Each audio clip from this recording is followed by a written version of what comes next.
মতপার্থক্য যেন মতবিভেদে পরিণত না হয় সেদিকে সজাগ থাকার জন্য সবাইকে আহ্বান জানিয়েছেন বিএনপি চেয়ারপারসন তারেক রহমান। দুপুরে রাজধানীর একটি হোটেলে সাংবাদিকদের সঙ্গে মতবিনিময় সভায় তিনি আহ্বান জানান। বলেন, ৫ আগস্টের আগের বাংলাদেশে ফিরে যেতে চায় না দেশের মানুষ। জুলাই গণ অভ্যুত্থানের যে আকাঙ্ক্ষা তা বাস্তবায়নে সবাইকে ঐক্যবদ্ধ হয়ে কাজ করতে হবে। তিনি বলেন, তরুণ বেকারদের কর্মসংস্থান সৃষ্টি, নারী পুরুষ উভয় সর্বোচ্চ নিরাপত্তা বিধান, সড়ক দুর্ঘটনা কমিয়ে আনার মতো গুরুত্বপূর্ণ বিষয়গুলোতে অধিক মনোযোগ দিতে হবে।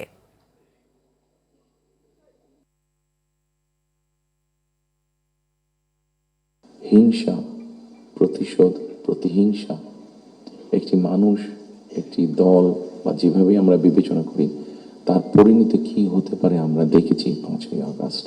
এবং আমি সেজন্যই সকলকে অনুরোধ করব, দলমত নির্বিশেষে আমাদের মধ্যে মত পার্থক্য থাকবে, কিন্তু আমরা যদি চেষ্টা করি তাহলে সেই মত পার্থক্যের মধ্যে রেখে আলোচনার মাধ্যমে সেটির অনেক সমস্যার সমাধান হয়তো আমরা বের করে আনতে সক্ষম হব, কিন্তু কোনোভাবেই সেটি যাতে মত বিভেদের পর্যায়ে চলে না যায়।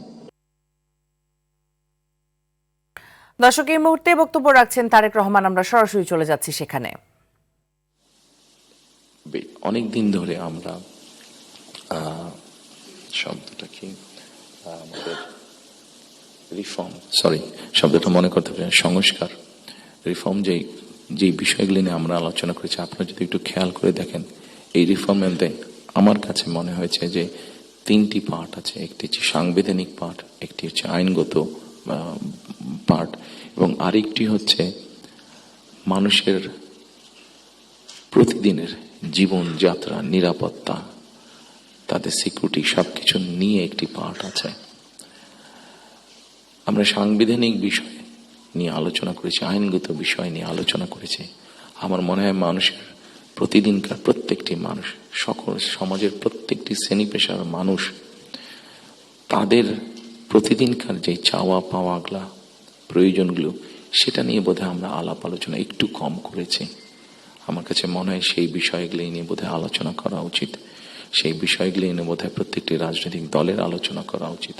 আমরা শুধু রাজনৈতিক বিষয় নিয়ে সেমিনার করছি, সিম্পোজিয়াম করছি, আলোচনা করছি, তর্ক বিতর্ক করছি, অবশ্যই ওগুলো প্রয়োজন আছে, কিন্তু অ্যাট দ্য সেম টাইম আমরা যদি মানুষের প্রতিদিনকার তার চিকিৎসা ব্যবস্থা কি হবে, তার কর্মসংস্থান কি হবে, তার পরিবারের সন্তানদের শিক্ষা ব্যবস্থা কি হবে, তার রাস্তায় বের হলে নিরাপদে সে ফিরে আসতে পারবে কিনা, এইরকম বিষয় যেগুলো আছে, এই বিষয়গুলো নিয়েও বোধহয় আমাদের আলোচনা আরো একটু বেশি হওয়া উচিত।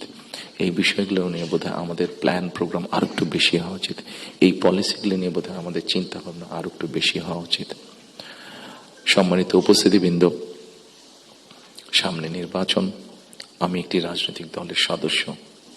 স্বাভাবিকভাবেই আমরা 22 তারিখ থেকে আমাদের সকল রকম পরিকল্পনা নিয়ে জনগণের সামনে যাব। আপনারা যারা আজকে কষ্ট করে আমাদের আমন্ত্রণে এখানে এসেছেন, আবারও আপনাদেরকে আমি আমার এবং আমার দলের পক্ষ থেকে আন্তরিক ধন্যবাদ জানাতে চাই। একই সাথে আমরা ইনশাল্লাহ দেশের মানুষের সমর্থন নিয়ে সরকার গঠনে সক্ষম হলে যাতে আপনাদের